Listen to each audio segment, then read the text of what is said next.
to StreamYard though, but it says we're live, so I think we're live. What is going on, everybody? Welcome to a special edition. I guess this is technically a Square Table podcast episode. We haven't had a Vondro live in a long time, but even longer. Peter is starting to come out now. Donatello, I believe, was the first release, right? And then Leo is next. The new TMNT, Teenage Mutant Ninja Turtle line, 1/6 scale from Mondo. It was revealed. They basically revealed almost the entire lineup at San Diego Comic-Con, and it's insane. Vondro just got the Donnie, so he's gonna unbox this and show it off. And Peter, I heard you guys mention, you and Hector talk about how it is the continuation of essentially the movies. Like if you guys, so I want you to just dive into that, man. Yeah, you gotta tell us the inspiration for that. Yeah, so I see it. So you know the backstory with this line. You know, if you're a 1/6 scale figure collector, you'll know that the turtles have been made in every size and scale, but for some reason, and including 1/6 scale, there's I forget Dreamwave. I forget what the name of the company that made some like more 2003 looking turtles, like the animated ones. But the film turtles were somehow always like unavailable in 1/6, which is weird. Yeah. There's a lot of 1/4. Yeah, the NECA quarter scales are gorgeous. The NECA 12 scale ones are gorgeous. Like they've been covered, you know.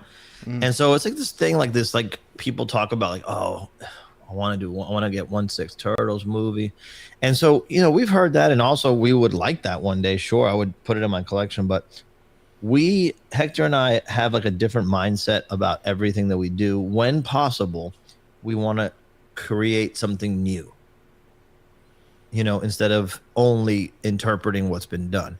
And so when we were speaking to the folks at Paramount, we told them, hey, we want to do 1/6, and they go, we're not doing 1/6 Turtles, we're just not doing it. I'm like, oh, well, what do you mean? Like, oh, the movie Turtles. And I go, oh, okay. So like, well, we don't want to do that.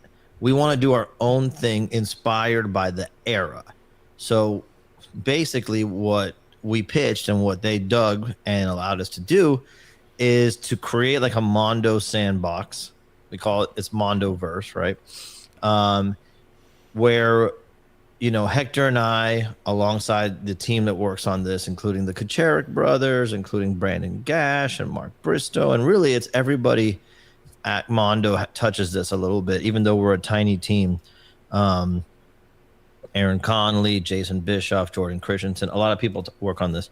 The idea was if we could have been hired to design and produce a TMNT film in the 90s, which is when the movies came out that we loved, what would we have done? So we decided to make a spiritual, not official sequel to the movies, right?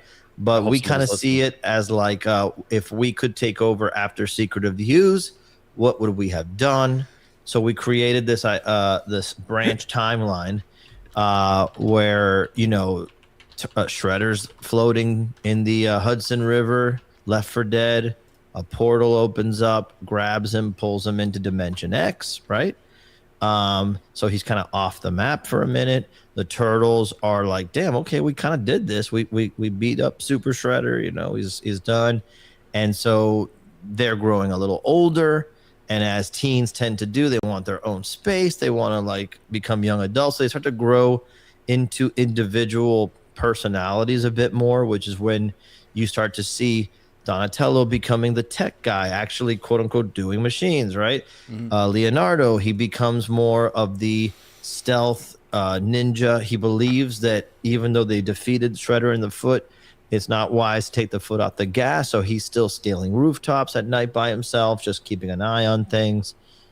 Raphael is doing what Raph does, which is like the inverted version of Leo. He also believes we got to keep our foot on the necks of the thugs on the streets, but he and Casey Jones are going out on their own because they kind of get each other, and they're just laying the hammer on these you know, thugs. It's easy for them. And but you know, and then Mikey is alone and kind of feeling like, damn, man, everyone's doing their own thing, and he has decided to like just kind of like sit back, eat snacks, play video games. He's skateboarding in the sewers one night, and he finds these little frogs, brings them home as pets. Oh my God. Can they make this, please? One thing leads to another, and they get out of their tank, they get into Donnie's lab, ooze spills, and then we are able to do a retelling of the origin of the punk frogs from the Turtles, right? And then Yes. the last thing I'll say, just to kick it off, is that all of them are starting to encounter the new foot that they are like surprised by. Mousers showing up in the sewers. Donnie and Leo take out some of the Mousers. Donnie takes two of the Mousers, rebuilds them into his own lab assistants, Magellan and Newton, original characters that we created.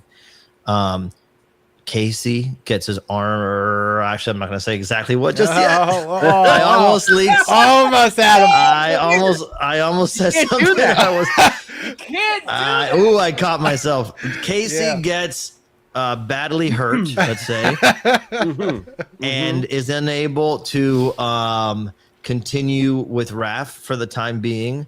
So Raph decides that the symbol of Casey Jones is very important. It intimidates the thugs.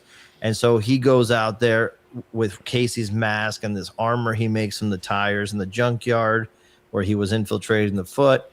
And very low tech because he's not telling Donnie, hey, I'm doing this. Build me a kick-ass armor set, right?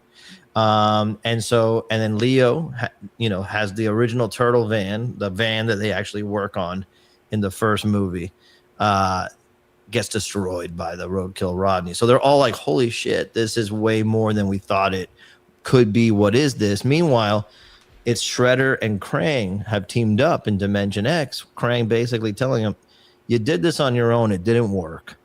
Let's, sit at my right side, be my herald on Earth in this dimension, and we can take over Earth together and yada, yada, that kind of thing. So we basically wanted to bridge the gap between where those 90s movies left off and what we loved about the cartoons and video games and toys, and figure out a real world reason, or like a legitimate narrative based reason why certain characters exist, why some of the wild stuff happens and could exist in that real world, gritty 90s world, and make it make sense. So, that's why you see that the first releases are the Turtles, Shredder. You're going to see, we revealed our take on the Foot Soldiers, Rocksteady and Bebop in the panel. And there's one more character we haven't revealed yet. That we're already working on. Jones. It's got. It would have to be Mondo Gecko. I mean, the company. Well, Mondo Gecko, we've been dropping hints on the whole time. So in our world, you see, okay, Mikey's skateboard. Mikey's knee pads and elbow pads, Donnie's fanny pack. They're all branded Mondo Gecko because in this universe, Mondo Gecko is the nickname of a human skateboard a la Tony Hawk, who's just super popular, has his own brand. They call him the Gecko because he can get upside down, stick to the ramps, it seems like. So he's right now just like a super popular skateboarder.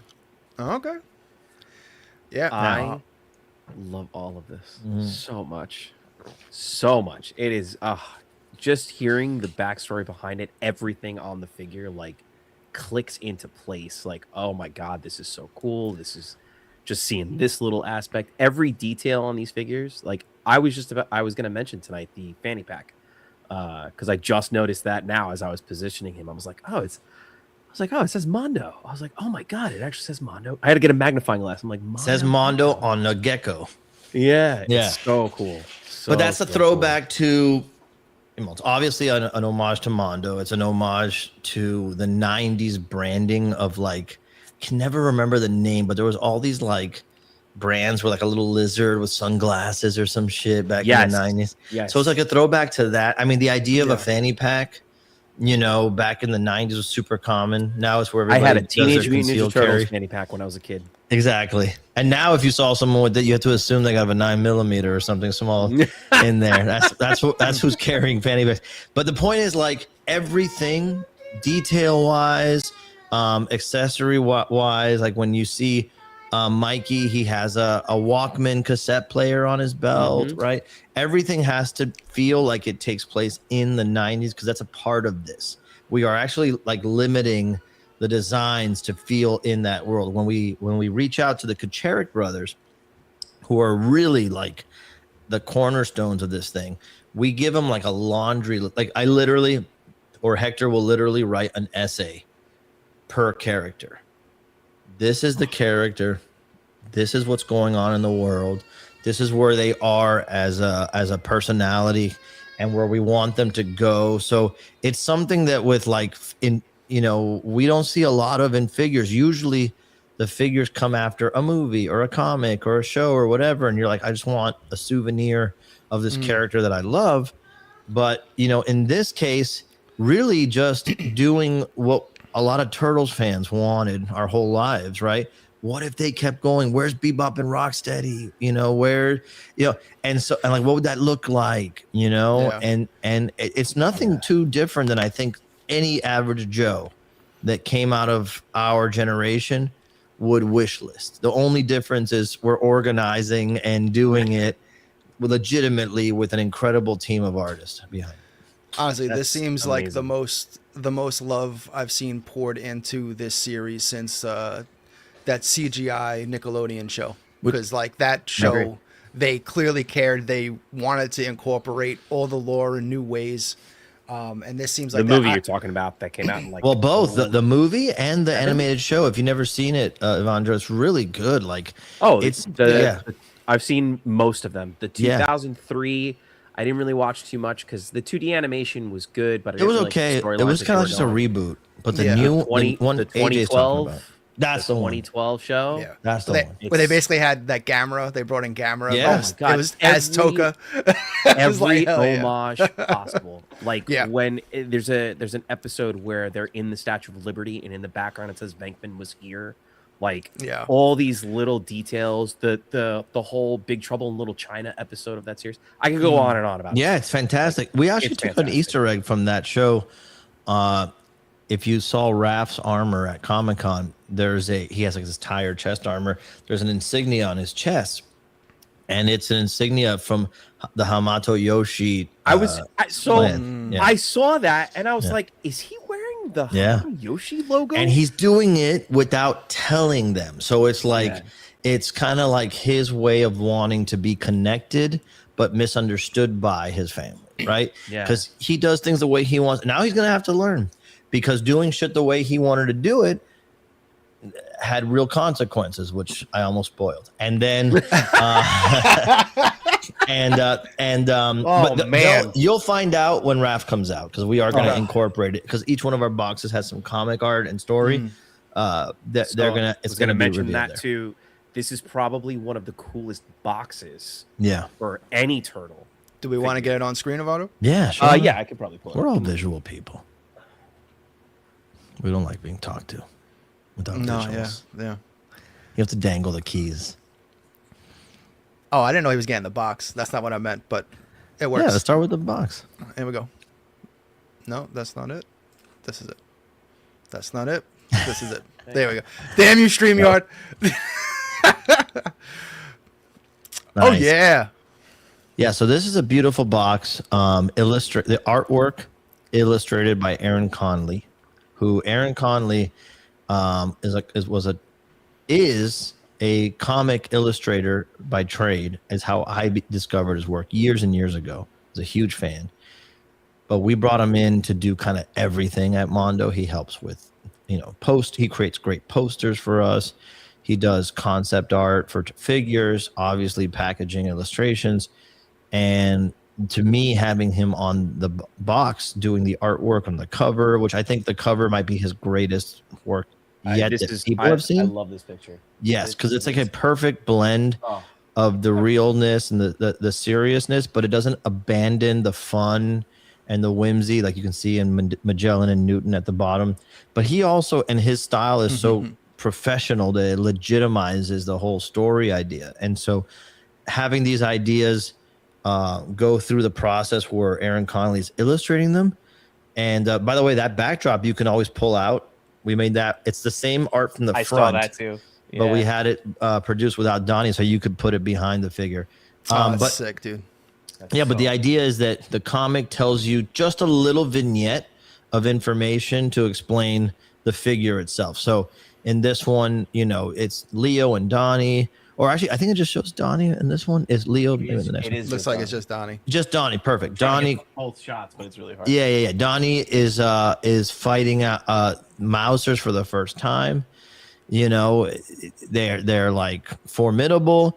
And he takes a couple home to the lab, starts working on them, and that's how you get these two new characters. And it's just fucking cool that Paramount allowed us to create characters. Man, this is absolutely amazing. Like canon characters. Like if they want to, they can take Magellan and Newton and make them Donnie's assistants in whatever new movie or game or comic or whatever going forward, because it exists now.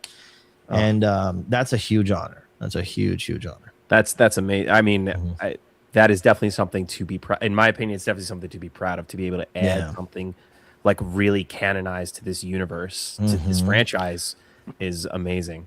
Yep. And then if you go to the back of the box, there's that one more to be continued panel, which Donnie is basically, working in his lab, and then he gets a call on the turtle comm, and we don't know who's calling him. So that's like a thing that's going to connect through the next figures. So basically, all the boxes, if you collect this whole line, will tell essentially its own comic. That is Peter, take my money, please. Awesome. Yeah, just he's already been. I remember when this first dropped, and I was like, we talked about it on a show. And yeah, he talked about it.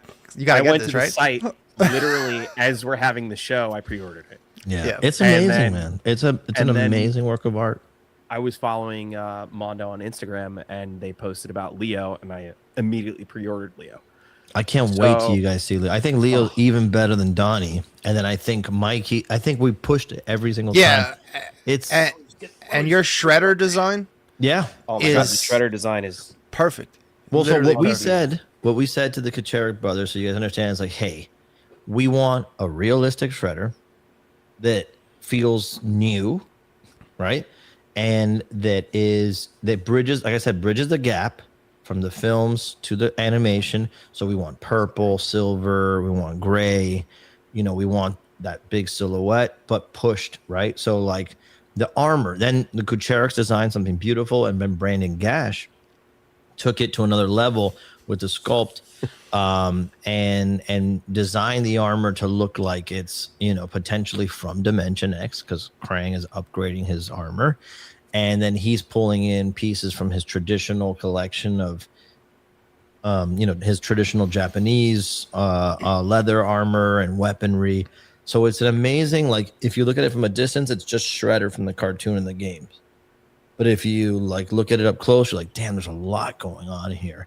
And that's the goal. Like when you look at Donnie from this angle, by the way, almost everything is removable. Like you take the fanny pack off, you can take, oh my God, everything. Yeah. So you can have a pretty clean looking straight Donnie. And the idea is that like from a distance, it should just be Donnie. But when you get up close and you start examining or adding accessories, you got something that's way more than that. No joke, like 100 accessories to this figure. Yeah. This figure has 5 heads. Yeah.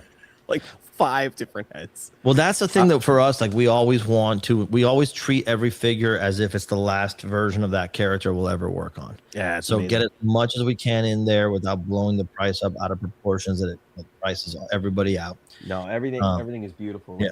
You're right. Everything moves. The knee pads move. Yeah. When I went to go first put the power glove on, he has that like strap around his wrist, and I'm like, oh, that doesn't come off, right. So I'm trying to shove. I'm like, it doesn't fit right. And then I realize as you take the hand off, the strap just comes off. I'm like, Jesus Christ. Yeah, his watch comes off. Yeah. And then the bow staff that he's holding, that you have him holding right now, that's Donnie's new upgraded bow. I was gonna say it looks like I want it. That's why I put it on him. I was like, I wanted to highlight this. Always complains about he's the only one that just has a stick. Well, what's funny is that we wanted to give them like cool new weapons, right? And we had to come up with a reason. We didn't just put it in because that's cool.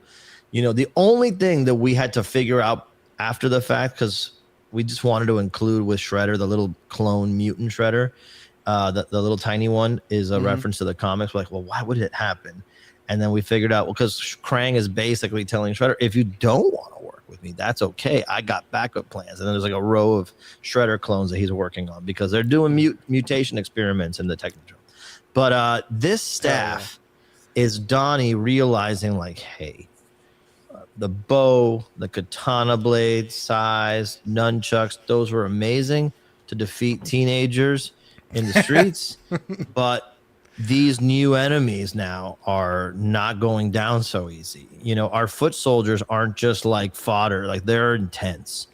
You know, so how do we take something down? Like if you slice through a foot soldier and you cut his head off, let's say, and you think you're done, well, our foot soldiers can sprout little spider legs out of their head and crawl up at you like the Thing. And and so Donnie's built every I'm not gonna have turtle. nightmares. It's fine. Yeah, upgraded weapons. So, for example, you could short circuit an enemy. You could slice through cables and circuitry and cauterize it, right? Mikey's going to come with these nunchucks that have like little EMP blasts at emitters at the end. So if he hits you, it's like an EMP that could short something out. So Donnie's evolution is seen throughout all the other figure releases. Like, look at what he did for Leo. He created this giant Odachi blade that's upgraded with like a motorcycle brake handle. So when you click it in, that figure, right? I cannot wait. It's like a lightsaber that can just cut through and like, so that's the point. We don't know that we'll ever get this opportunity again. We love the Turtles. We grew up with the Turtles, like everybody else our age. And if we're gonna dip our toes into it, there better be a good reason to waste everybody's time, right? So that's what we got here. I wanted to bring the Mousers out just so you could see them. Mine was damaged in shipping. Oh, we'll replace it for you. Just email support at Mondo Shop. They'll send you another one. Already did. Okay, cool. Sent every picture possible. Nice. Okay, they are beautiful. These like even the legs are posable. Like they can look in different directions. Here's the little things I want to point out. So tell me, is the grappling hook right? Okay, the grappling hook has a little like S hook that clips into his belt, and that's how you hang it. I was gonna say I saw the S hook thing. I'm like, what is this for? Yeah, you just latch that over the belt. This is actual rope. This is actual string. This is not plastic. It's not molded. It is actual string. And I'm like, it's little details like this that I like. I told my wife about this figure, and she's like, "It's Donatello," and I'm like, "You just don't get it."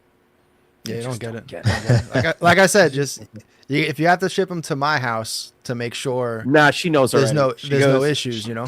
She goes, "Are there 4 figures coming?" I said, "Eventually." Well, like, eventually.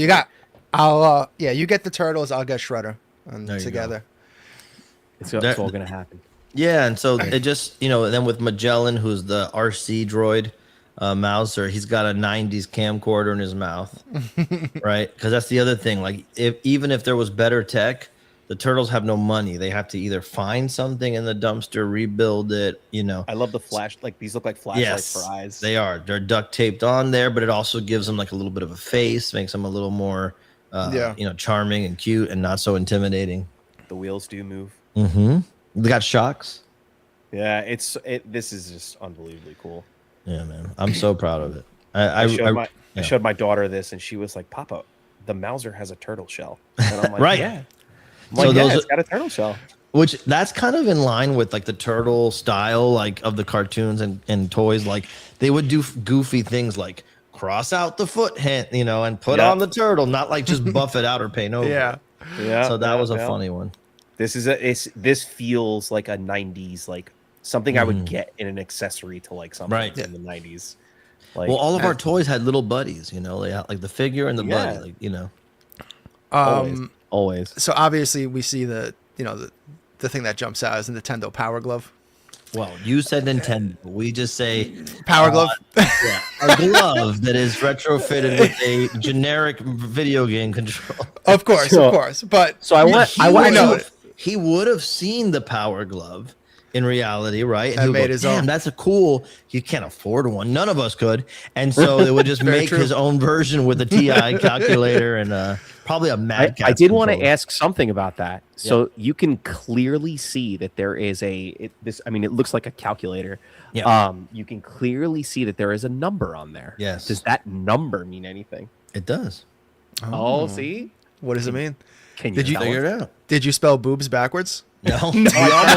That was everybody's tried first idea. It was boobless. We were actually going to go for. Let me see if I can get it close to the camera. Yeah. Let's see. Listen, it See is if a I can. code.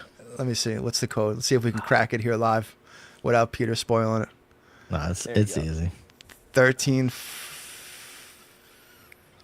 13, 15, 14, 4, 15. All right, come on, chat. Who can crack it? Who can crack it? See if I can get a better center. Ah, it looks great, Yeah, man. dude. I love this.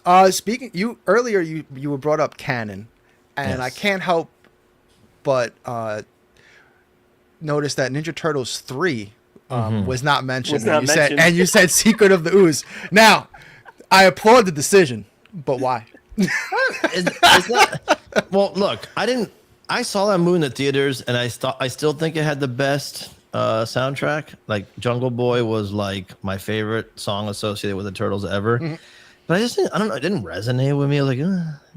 Plus there was nothing there that very- like to like advance the story in a way that I thought was interesting. I just kind of felt like, now what I will say is, in our lore, in our headcanon, Splinter does go to Japan and travel in between the movie that you saw and now when you see him again, whenever he pops up again in our line.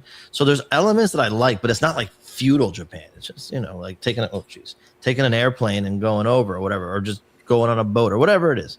And so I like to think that there are cool ideas in it, but it just didn't like sit. It didn't resonate with me. I don't like sit and go, that movie sucked. I think I enjoyed it as a kid, but it didn't it didn't like last with Yeah. me in any meaningful. Yeah, not having the Jim Henson crew made it For me, that's the very big one. yeah, it made it very easy to be like, is this real? Yeah. Like what is this? All right, so Felt off. I bought the toys like when I was a kid. Oh, yeah. I asked for the Samurai Turtle toys. Yeah, I so it bought them wasn't- too. Yeah, it wasn't like By the way, that's not turtles. this It is- just wasn't. This is also a great touch What's that? where you're not locked into the heads. That Oh yeah, choose. you can swap out the give them eyes. different oh, facial that is expressions. awesome. Yeah. So this figure comes with 5 heads Mm-hmm. because I'm pretty sure the metal head can go on him. It could, but that's not why we gave him a neck peg. I know. But I was gonna say it would look really weird on him. I think I Yeah. cracked the code. Can I take a guess? Yeah, sure. Go for it. Is that Mondo on calculator? Yeah. Yeah, There you go. the world's But yeah. greatest detective, baby. The metalhead head is actually a reference to or an homage to episode 1 when Anakin's building C-3PO, with like the idea that like Donnie's building Metalhead and he still has that half finished version of him there. So like, if one day down the line we get to build or do our own Metalhead, you could have a swappable like in progress. Oh my God, Peter! Like, All right, Yeah, so that's why we get- that's why we give him a Metalhead neck confirmed. Metalhead. Literally, Not I'm like- confirmed. Sadly. I hope that we get to do it, but we have other figures we want to do first. So we Yeah. said, well, just put the head in there. So at least it's like involved. And like if you were creating a diorama display, you could have an homage to him. But it's there's much more to wonderful. do before Metalhead. And I love the obviously you have a ton of the comic book expressions, but then there's just the straight up movie head. Well, the eyes. With the eyes and like yeah. the realistic teeth. Yeah. So we Look. definitely designed them to have those traits, but those pupils you can pull out and put in any of the heads.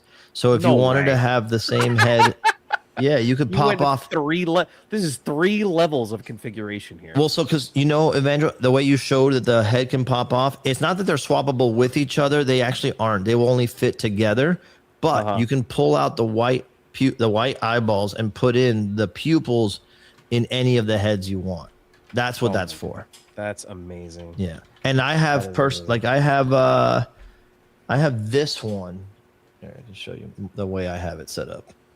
I like the wide eyes, but I have it with this like smiling head. Like this one really gives me like, I don't know, like 2003 era turtle vibes, like where they have the wide eyes. But it changes everything when you add pupils to the heads. So you can easily do it. You can easily do it. It is. It's just there's so much attention to detail. Like even the glasses. Yeah, like, those you just hang them around his neck. I like that. I know. I had them around my neck, Yeah. and then my daughter. So I said to my daughter, I said, "What do you want Donnie to hold?" Because her favorite turtle is obviously Donnie. Because I've indoctrinated her. She picked this head. She's like, I want him to smile. I'm like, do you want to use the eyes? Before I knew they were swappable. Right. She goes, no, Papa, I don't want to. I was like, okay. And then I was like, okay, like which one do you want him to hold? She goes, the stick. So I swapped out the new staff because I wanted to show that off.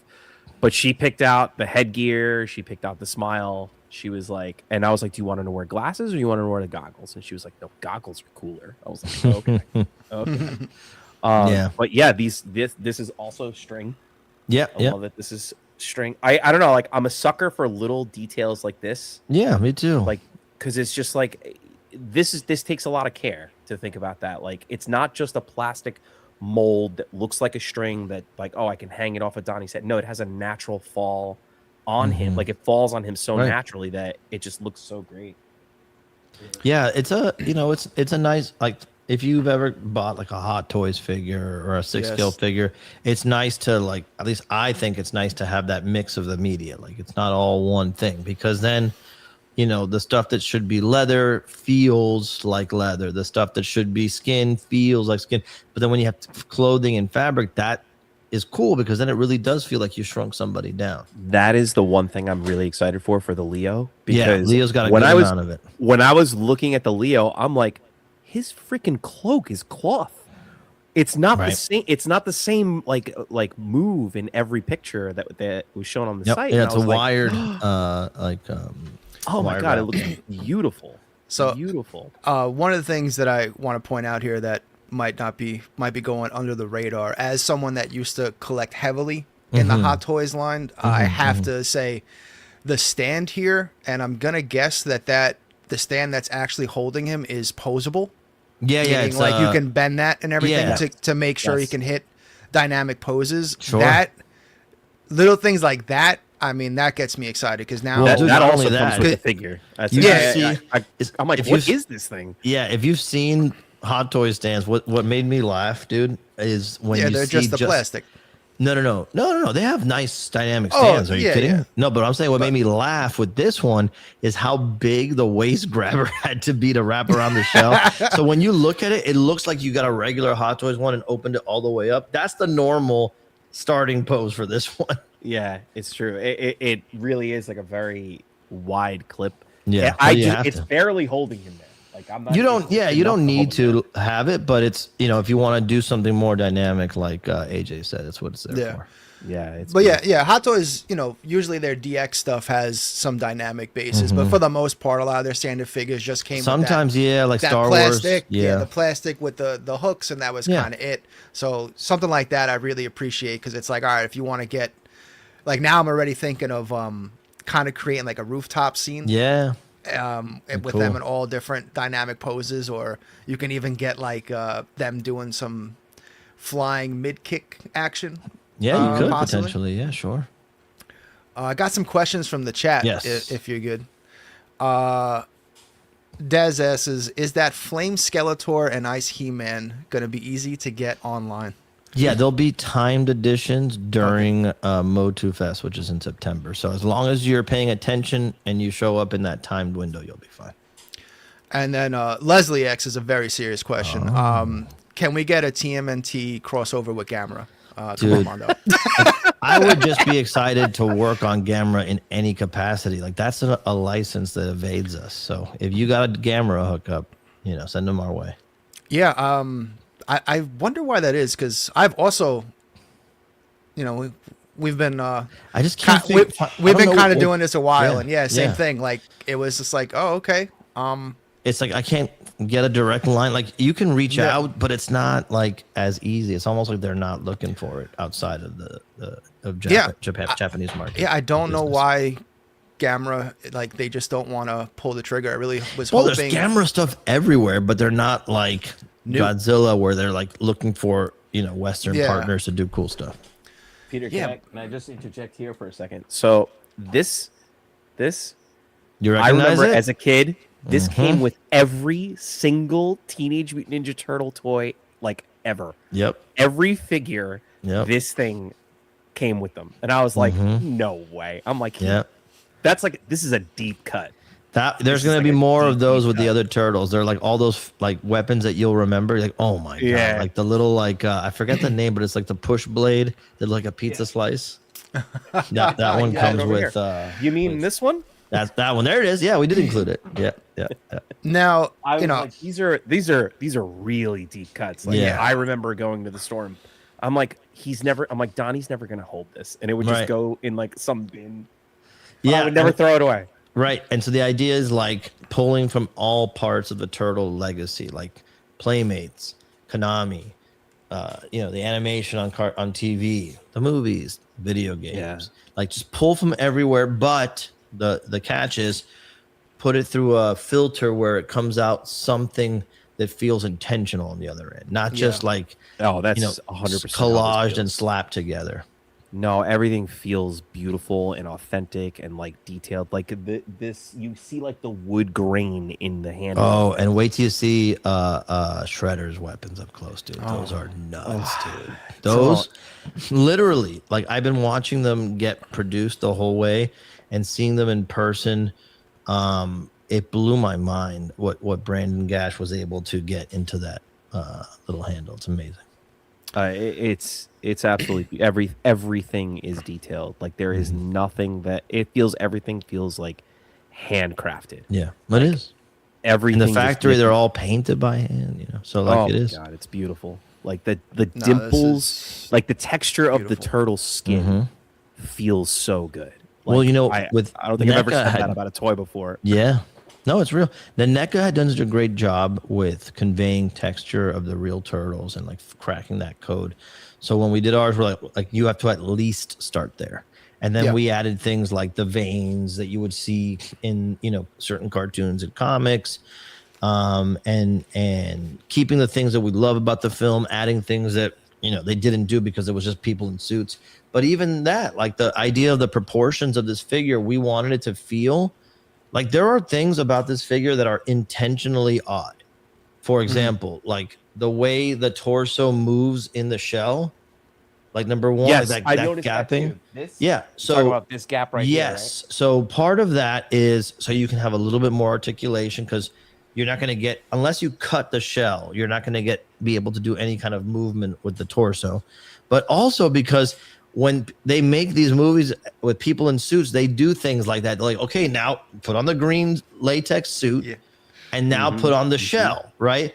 And so there's a little bit of that if you do it too perfect, it doesn't look like the movie vibes anymore. Yeah. Like we played with it. It just didn't look the same. So it was like little things like that, like figuring out how to make the articulation make sense without destroying the silhouette of the figure, but then also how to make sure that there's details that feel both good as it's realistic, but also good as in its nostalgic Henson vibes.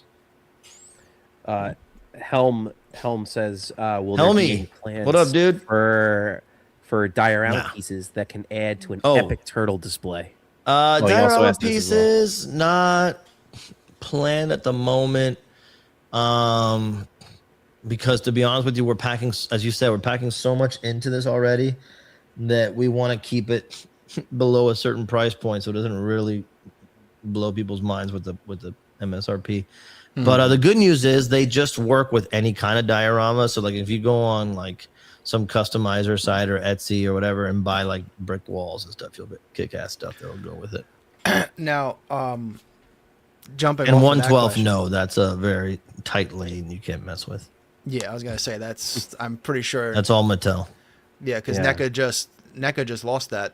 Well, Or Mattel ended it. Yeah, what I would say is like what's being talked about publicly is that Mattel has the master rights for the Turtles toys now that they used to belong to Playmates forever.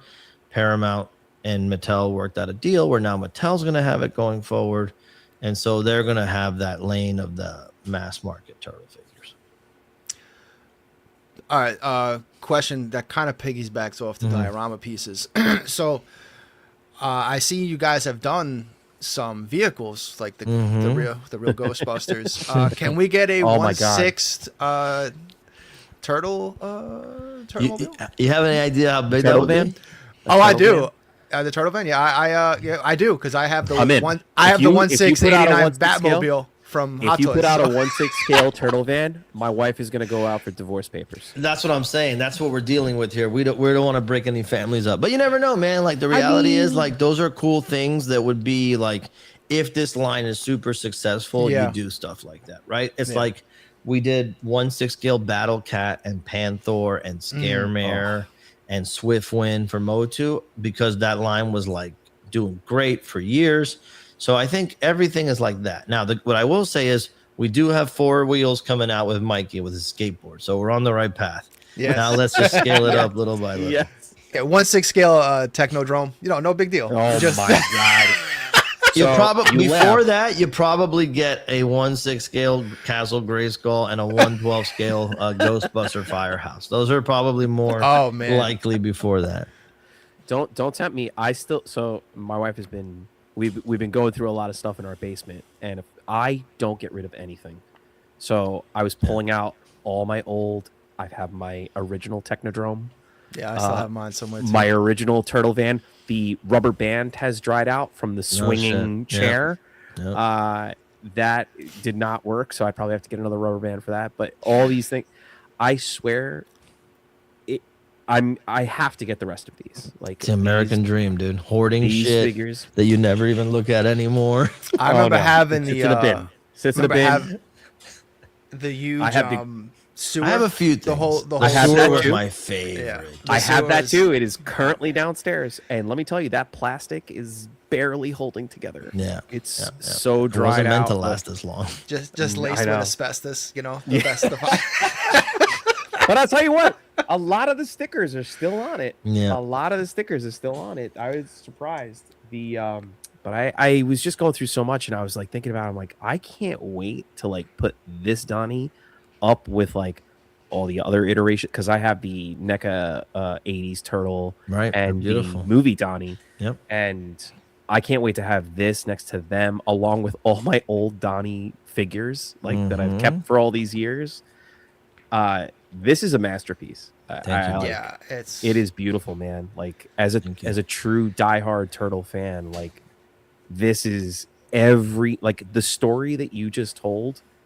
If I could invest in that like series, I feel like it would have to be a series. If I could invest in that series, put it on HBO Max or some shit, and I would immediately. I'd write you the check right now.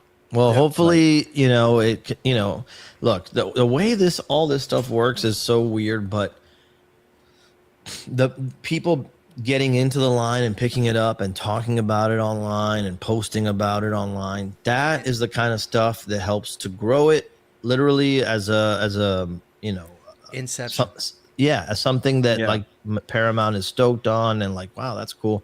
And then and it gets out there. Like part of my job is getting this thing into people's hands who have, those kind of connections. And like, you never know, man. More than likely, probably not. But before it's all said and done, I wouldn't be surprised if some of these characters or ideas make their way back into film or video games. Because look, the other side of this is, like I said at the beginning, if I gave anyone from our generation a magic wand to create a movie for the Turtles, it would be like this.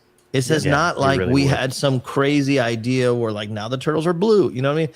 Like this is literally what we would have done. We want to see them.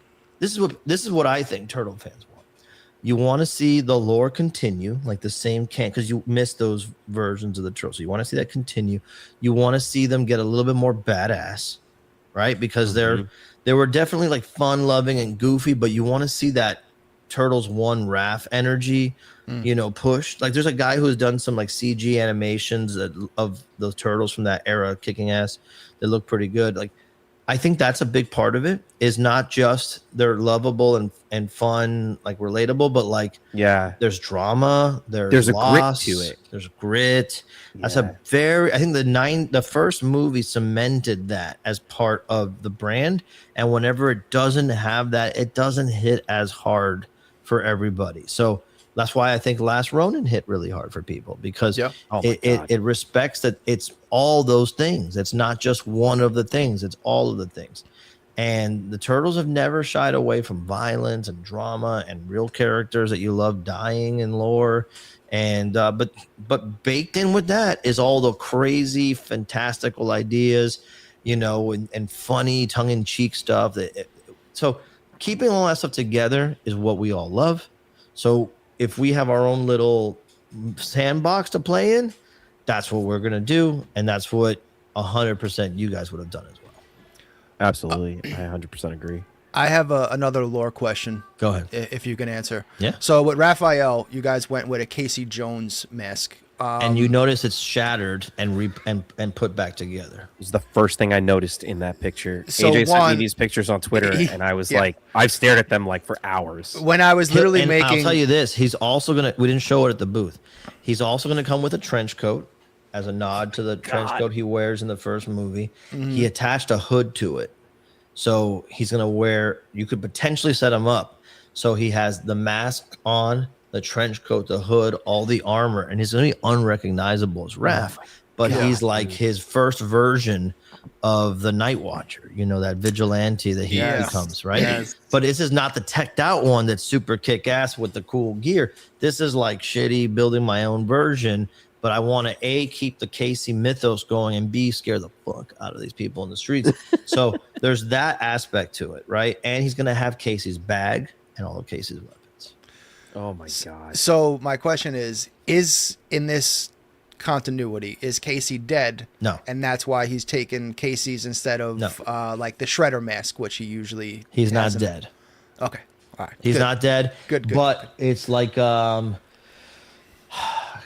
your friend's down bad and like I don't know, like I had a buddy in college that had some cool thing that he did like weekly, like getting people together to do like Mario Kart tournaments or something, whatever. And then he got dumped by his girlfriend, and he didn't want to do shit anymore. And everyone's like, "What the fuck? We're not gonna do the weekly Mario Kart tournaments." He's like, "I don't fucking care." And so one of our other buddies says, "I want to run them from now on, because when you're feeling better, you're gonna be happy that we kept this going." And it means something to a lot of people, and that's what Raph is doing with Casey right now, because Raph, the way we always read it, looks up and admires Casey, even though Casey's like, I'm not one to be looked up to and admired. Raph sees it that way, because Raph goes, that's what I think we should do, just beat their ass, like don't even worry about it. Just get in there, and so he admires Casey. So if something happens to Casey, which is an interesting like dynamic, like what happens when you see your heroes missing a step, like as our parents get older, or like watching athletes retire that you grew up with, what do you do? Because now you realize it's on you to do something. You no longer have the luxury of having someone take care of things or entertain you or whatever it is. Like you now have to be the thing that the next generation gets to look up to and admire and respect. So there's a little bit of that baked into Raph's design and why he looks the way he does, and why canonically he would want and feel the need to not just get a random mask, not like you said with Shredder's helmet, or not just do that. Casey's mask, right? Casey's weapons. Raph's not missing weapons. He wants Casey's bag, Casey's weapons, Casey's mask, because up until the Turtles started doing what they did, Casey was the guy doing that stuff. So he kind of like is the predecessor to what they do. So you say Casey's weapons, so I have to ask, are we getting a Jose Canseco bat? Not like Tell me. You didn't pay money for this. What is the New Yorkers' take on Raph's accent in those movies? Yes? Oh, yes. Okay. That, to me, all right, so me and my especially like sister. the 90s. especially in the Yeah. 90s. Yeah. Me and my sister have an ongoing joke for our entire lives that I'm Leo and she's Raph, and Okay. we've always used the Raph voice. Hey. As, yeah, hey, yo, like it's no. I love his. Raph is the best. My favorite New York thing in that movie that I really think like really points it out is when Raph gets hit by the car and the guy goes, "What the hell was that?" Oh, That looks like some sort of a big turtle. In a trench coat. You're going to LaGuardia, right? Yeah, Like, exactly. Yeah, no one even even cares. pays him. Yeah. Yeah. Yep. Fun fact: the guy in the back seat is the voice of Raph. In the Oh, movie. nice. Yeah, it's the act. That's the actor. That's awesome. But yeah, so those are the things, and like you asked if Casey's dead. Like we considered it, but I'm like, nah, dude, that's not. No, our you can't right. take that That's out. not our right to go and just go. Because I hate it when like movies do things like that to characters who we love, like Alien 3? Well, I was thinking Last Jedi, but yeah, But the point is like you don't get to make that decision unless you earn it. You know what I mean? And I think to earn it, you got to bring them back, update, give us a glimpse into where they're at. But I don't think you have to kill them to make it feel like emotionally Real, yeah. weighty. In fact, I think our decision to is actually more of a bummer for him to have to overcome, and he will. It kind of gives me the breaking of the Bat vibes, where it's like Yeah. Batman's out of About to say commission, and Robin's like, Yeah. all right, I'll put on the costume so people know you're still around. Exactly. Yeah. And Let's it's a big Batman theme that we pulled from. It's the same thing in Batman Begins and in Dark Knight. That like it means something. It has to inspire fear and all that. So I absolutely love that. No, that concept of the, like you're saying, the breaking of the bat, like that just feels exactly what Raph would do while Casey's recovering from some terrible injury. He's like, no, I gotta do this my way, but I want to. And I could see him picking up the mask. I could, like you said, it's Casey's weapons. It's not some hockey stick he went to go buy. It is Casey's hockey stick. Yep. That I could feel it. Like That's I could cool, feel man. that. And That's so I can cool. already picture Raph just like in the most pissed off state possible for this too. Like when he puts Glass that stuck in him. when he puts that shit on, it's just like that switch that he always tries to hold back in front of his brothers is gone. We're like, you just want to see like a montage of like him gearing up Sam Raimi style, like close up shots of just him putting the tires on his chest. Oh my god. The real question is what happened to all the foot soldiers, the human foot soldiers. Now that's the question that we want to answer soon. We have the answer in our mind, but we haven't gotten it. We haven't been able to do that yet. With all the comic book art that's being put into the boxes and stuff like that, will there eventually be, after everything's released, like a splash kind of graphic novel of everything together? Hope. That's the hope, and hopefully, like when we reveal the last figure of this chapter, because we're looking at this like, since we're talking so much about movies, we're looking at it like arcs in a movie. Like for example, toy lines always have waves, figures like, wave 1, it comes with this 6 figures, or whatever. 1/6 scale, you don't do that because that would be like a very expensive wave, and people would not be able to usually get it all at once. But like the first arc of figures that we're doing is part of one beat of the story. It's not everything we plan to do, but it's what we need to do to tie a ribbon on a beginning of a story, and basically to do what we said, bridge a gap. But yes, the goal is with the figure that we haven't announced yet will ideally, if we get it to work out, come with the collection. Hopefully, don't hold me to that, but that's what we're working on. Awesome, of all the stuff and collected together. But it's really cool. Speaking of the comics, we got Ben Bishop, who works on The Last Ronin and a lot of the Last Ronin comics. He did the art for the Shredder box and the Shredder comic inside. So Aaron Connley is going to be doing all 4 Turtles, and then going forward we'll see who we get on what next. But it's just awesome to be able to have that as like just an Easter egg. Hey, Turtle comics were a thing, right? That's where they got their start. Well, here's comics. And comics, for some reason, when you see stuff in panels, it makes it feel official for some reason.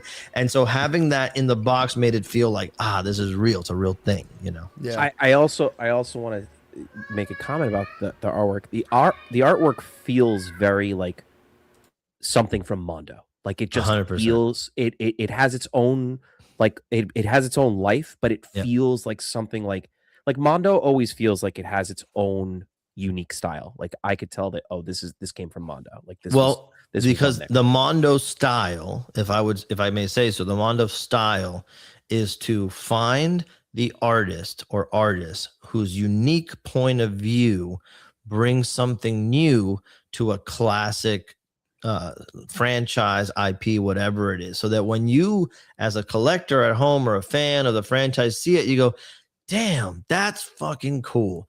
Because usually you see a lot of stuff in stores that are, basically produced from a catalog of approved images.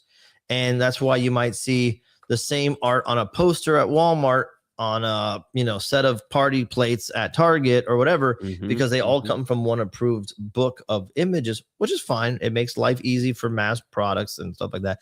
But at Mondo, since we're trying to push and make something that's premium, whether it's a high-end screen printed art, piece of art, or whether it's these figures or whatever it is, it needs to feel intentional from the beginning. That's the story. That's the history of Mondo that long predates me ever working at the company, but it's something that we continue forward in all of the aspects of what we do. So you should not be able to find this artwork anywhere else. You should not be able to easily find a figure that has this kind of thought, drama, lore and consideration put behind it, because it's being made in-house by a specific group of people. Yeah, and so you're getting our version of it. It also feels, I mean, especially like everything about this figure, this is since it's here, everything about this figure feels intentional. There's nothing from the Band-Aid on Donnie's knee pad. It feels so unique and has a life of its own. And I love the fact that if Donnie is the baseline for everything that's going to come out for this line, I can't wait to see what's down the line. Like I also feel like it's almost like a game I'm playing. Like, I can't wait for the new figure. Let me see if I can find all the Easter eggs on the figure. It was killing me to keep the secret of Mikey and Raph and what they look like and come with for like the last 6-8 months until we got to show it off here at Comic-Con. So to answer Dez's question, how does Mondo work in all these different I was just about to put that once? up. Yeah. So we have, this is a good question because it tells a story about what we are. Like when you look at a big company, there's a lot of people that work on a lot of things, right? Like big companies will have tons of concept artists, tons of sculptors and painters. Mondo has a total team of 11 people, right? Included in that is our general manager, the person who works on marketing, our customer service agent, Mac, he's amazing. And then we have we have people who work on the communication with the factories. We have a handful of sculptors. There just happen to be elite. We have one in-house painter, but if you don't count Hector, because Hector also paints, we contract Hillary Arce as well. But then we have all of the guys constantly juggling. And so everyone's just working at a top level all the time. And it's just the norm. So it shows, man. Brandon Gash is working on the Turtles. Alex Brewer is working on X-Men or Batman, right? Or Ghostbusters. The Tommy Batman Hodges. animated series line. Yeah. Oh my God! Dude. I wanted to mention that too. The Batman animated series line, the Goliath. The Goliath from Gargoyles. It's massive too. Oh, I know. It's like 16 that's an Alex inches. Brewer, but that's the thing. It's like, so we have Tommy Hodges who'll work on Masters of the Universe mostly. Then Tom Tarano will work on a bit of everything, but definitely Masters of the Universe. And then Mark Bristow paints the vast majority of what we have. And then our concept artists are Joe Allard and Aaron Connley will design beautiful ideas and concepts, or we'll work with the Gutierrez. We have a guy, Jordan Christensen, who designs the way the packages work, because figuring out, how it's going to open and what kind of packaging this series should have. And he's also does soft goods design for us. Like, so he's actually designing the trench coat for Raph. So everybody at Mondo has to do a lot of different shit to be a part of Mondo and not have a fucking ego and be willing to get checked when they need to get checked not that like in personality, but in terms of like, hey, this thing is too big, or redesign this, or this looks kind of soft, make it, and in public of ourselves, like in front of the whole team. So everyone's constantly getting critiqued publicly, critiquing each other publicly, and doing it constructively. And the reason it fucking works is because we love each other. We respect each other's work. We've been fans our whole lives and recognize that we're in a unique situation. I only equate it to like when you hear championship sports teams talk about how they knew that this was the year that everything gelled, or this is the team that just wanted it more than they wanted their own individual glory or fame or whatever. That's Mondo, and that's intentionally kept that way. And I always shout out Hector Arce, who is not as known as he should be for the amount of influence he's had in this business. You know him as a great sculptor on the Kaiju Safubi line at Mondo. He's a great painter as well and that stuff. But Hector is also a true Leonardo in the sense that he is the leader of a bunch of creatives and has to manage schedules and calendars and communication and nitpick the designs of everything, and does it without batting an eye, man, and never goes to take a bow. He's always like pushing everybody else, go take a bow for your hard work. So it's just a perfect storm of the right people with the right attitude, the right experience, and the desire to make guys like us, including you, Evandro, and AJ, happy and excited when you get the thing.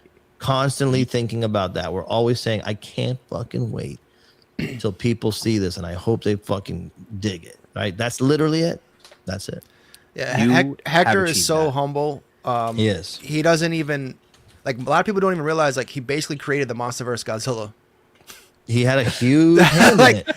And you know what I mean? Like, you never, that design now has been around for over 10 years. And again, there's still so many people that would probably just heard that and went, what? Yep.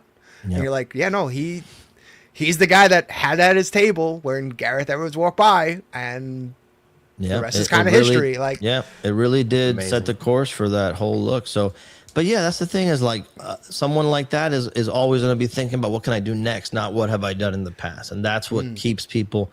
That's why you have people who are able to have repeated successful execution, is because they're thinking of that, not like, hey, aren't I awesome? Yeah. You know, that kind of thing. RVD. It is honestly, like, speaking from this figure as an example, and I have a couple of other Mondo things, and everything that I get from this company, you can see whoever worked on it loved it. Like, there is love in this figure. Yeah. Like, you don't just put Mondo in the calculator just because. Like, that's not like that's not a thing. We're always having a blast like these. Yeah. You don't do deep cuts like these unless you truly know and love what you're trying to do. Yeah, one of our next toy talks, we should really show one of the essays that we write, so you can see like where everything comes from. There's a figure, the figure we're working on now has such a fun design backstory that I can't talk about yet, but it is like it's the most rules based, because it's one of those designs where everyone interprets it a certain way and it's cool, but it has to be a specific way to make sense with this line and the rules that we've put in.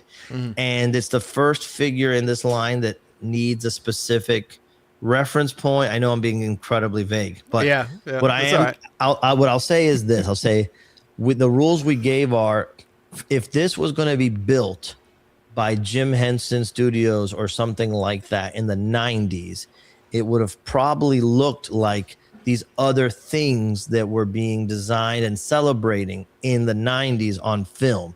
So please look at these references and try not to add anything too futuristic or too like I don't know, modern and contemporary, and just kind of force yourself to stay in these narrow lanes and see what you come up with. So that's the kind of thing that's going on.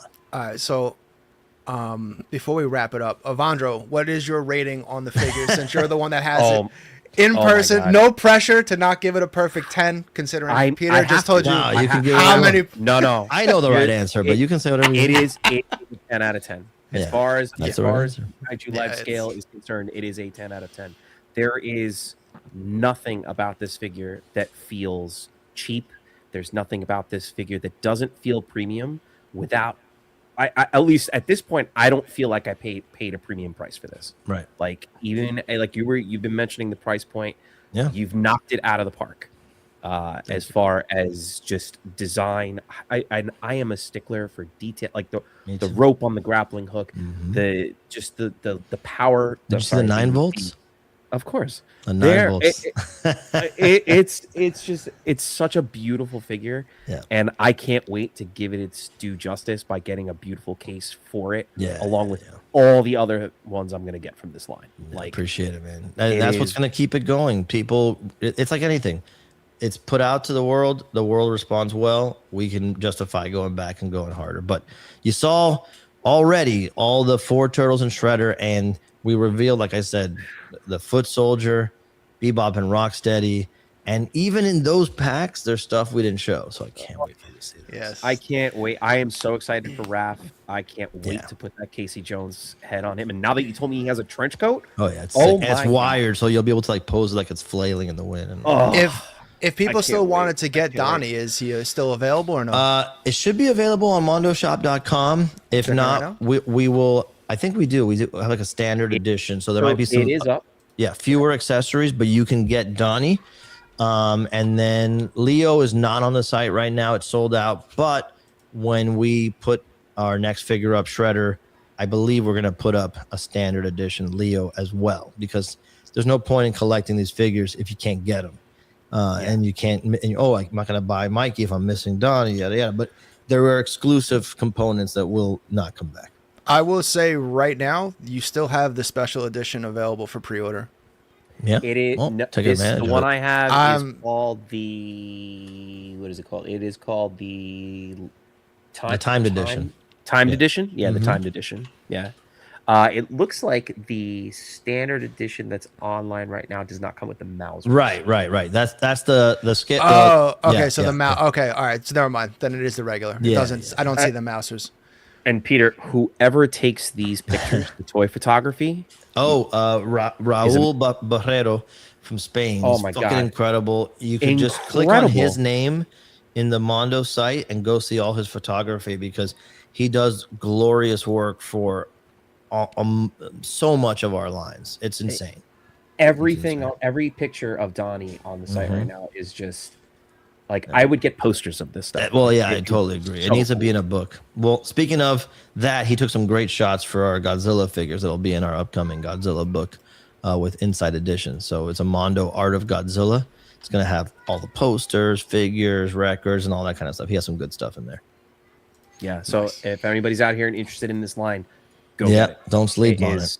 It is amazing. It is amazing. If you are a true TMNT fan, you need. All right, fine, Avandro. I'll buy it. God, I thought we were gonna try to like split this between us, but now. I mean, we could, but it's not going to stop my credit card just from flying out of my wallet and purchasing something. I have no control over that. When is Mikey and Donnie supposed to be? Well, Shredder's coming up next. Oh, Shredder's next. Okay, it'll be this month, and then after Shredder, it'll be Mikey and Raph this year. They'll be both this year. So by the end of 2026, you'll have been able to pre-order all 5 figures. And then in 27, we'll come out with the Foot Soldier, which we showed the concept art online. You can look it up. It'll be there somewhere from Comic-Con. It comes with tons of it's really an army builder pack if someone wanted to do that. I see the people who buy tons of stormtroopers. You could do this with that, and everything in that pack always existed in multiples in the games or cartoons or whatever. So if for those maniacs out there, that's for you. And that's then for whoever it is.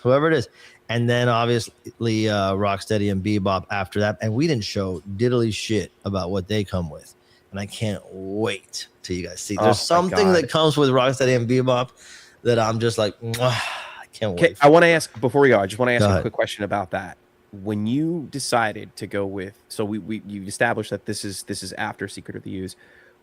When you decided to go with Rocksteady and Bebop instead of like maybe like a return of Toka or Razor, you know, like the reason for that is because Toka and Razor get mutated back or demutated, and Shredder considered them failures, right? They're babies. So the next their whole mutation thing is trying to get it right. They want someone who can whoop the turtles' ass and be smart enough to understand plans and strategy and not be so smart that they can't like just try to take over the whole thing themselves. So like they're trying to dial that in. So it makes sense that if you go from babies to Bebop and Rocksteady, well, I'm not going to say that they're like MIT graduates, but they're definitely a step closer. So they did something right. But the question is, who's managing the mutation now? Like, who's doing the experiments? Is it Krang? Krang doesn't do anything. He just sits and yells. Is it Shredder? Shredder never was. So who's managing that? And that's something that we'll reveal soon. All right. Final question. I swear, this is the last one. This is why this line is fun, though, because from if I was on your side, I'd be like, ooh, like that. So this is going to be one of those questions. Go ahead. Is there a plan in your mind, or at least a design in your mind, for a Krang? And if there is, we already showed it. Oh, you did show it. Well, we showed what he looks like. Yeah, my question in the holographic projection that comes with Shredder. So there's a little reveal of what Krang will look like there. What other like accoutrement Krang will come with remains to be seen. But I'll tell you, remains to be seen. I want to see a brain in a stomach. That's all I'm saying. Yep. Everybody's talking about it. The quadification of Krang. And then can we get a Krang Takaro crossover? Oh, they can't afford it.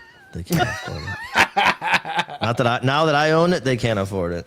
Hell yeah. So but big Takaro news coming later this year. Ooh, nice.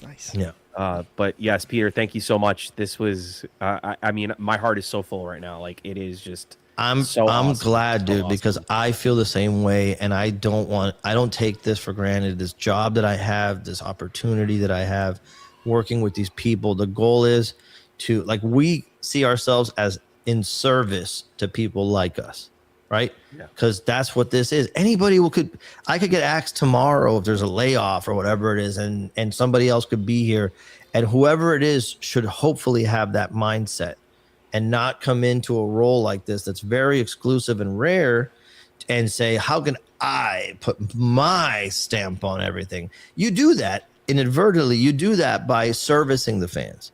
Like you say, I'm a fan. I would say, fuck yeah to this. And I would say, fuck no to that. I better not ever be in the fuck no category and try to pretend that that's good enough, because that's a dark place to be.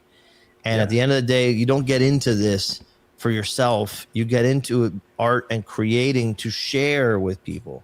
You know what I mean? This is only special because you feel that way. And I had to feel that way before I thought you would feel that way. And Hector, the same thing. Kucherik's the same thing. Everybody's like, it has to feel like fuck yes before, or if not, it's a fuck no. It is definitely a fuck yes on this side. My daughter couldn't wait to open the box. Yeah. Said, "Oh, we got to set up the figure and take pictures for Uncle AJ." And she's wait till she gets Mikey with the little baby frogs and their little Hawaiian shirts. Which, by the way, finally explains why the frogs would have Hawaiian shirts, because who's dressing them? Mikey. Yeah, Mikey. Why would they have that? It is that? amazing. It is. If the foot made the frogs, why would they have Hawaiian shirts? But yeah.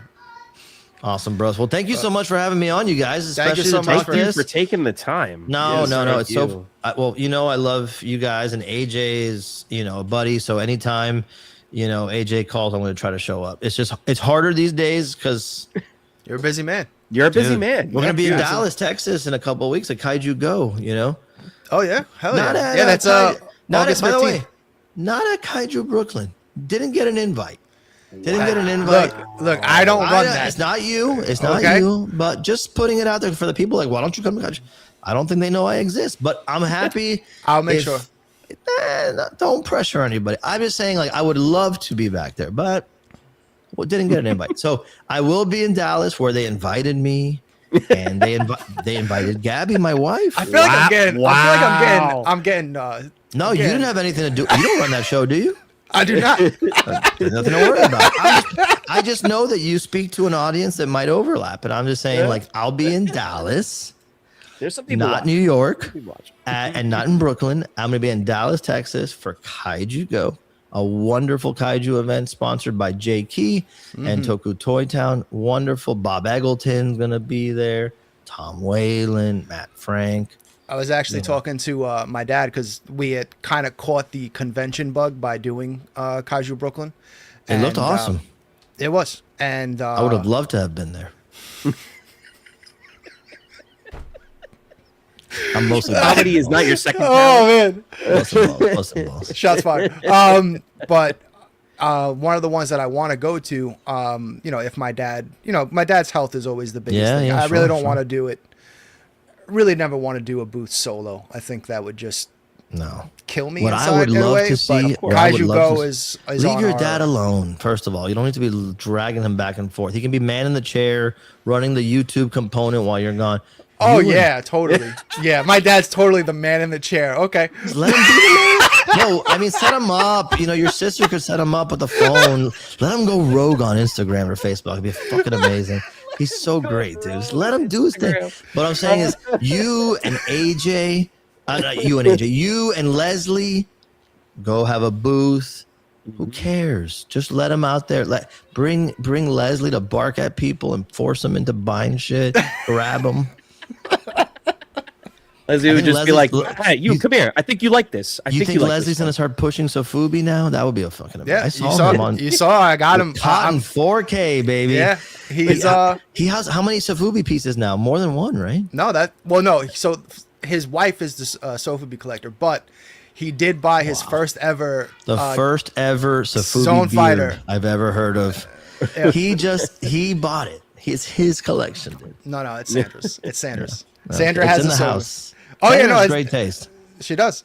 But his first ever actual Sofubi, we're actually dropping the review later this week, is the Giga Brain Zone Fighter that he got from Toku Toy Town at G-Fest. So that one. That's the one I'm really talking about. I take responsibility for that. I feel like the What's New in Kaiju show that we've been doing together this whole year, because I always cover Sofubi because I'm into that as well. So I think I've finally kind of been nudging him into, here you go, and he loves Zone Fighter did it. He's because Leslie has a jolly side to him. People don't know this. He's very cheery and jolly, and that Sofubi represent that side of him. You know what I mean? Yeah. So it's good. But all right, guys. All right. Thank you I will so be in much Jersey later this year, by the way. Not Brooklyn, but Jersey, Legion's Con. They invited me, the Four Horsemen. Where is that at? I don't know. We'll look it up online. Legion's Con. The Four Horsemen, the sculptors and the toy company. Oh, yeah. They were nice enough to invite me to Legion's Con. Okay. They had my number. I don't know. Anyway, I'll see you guys up there soon. All right. Peter, can you hang out for a sec? Yeah, of course. All right, cool. All right. Have a good night, everybody. And as always, like and subscribe and be on the lookout for more content from Kaiju Live. Have a great night. Thank you, everybody.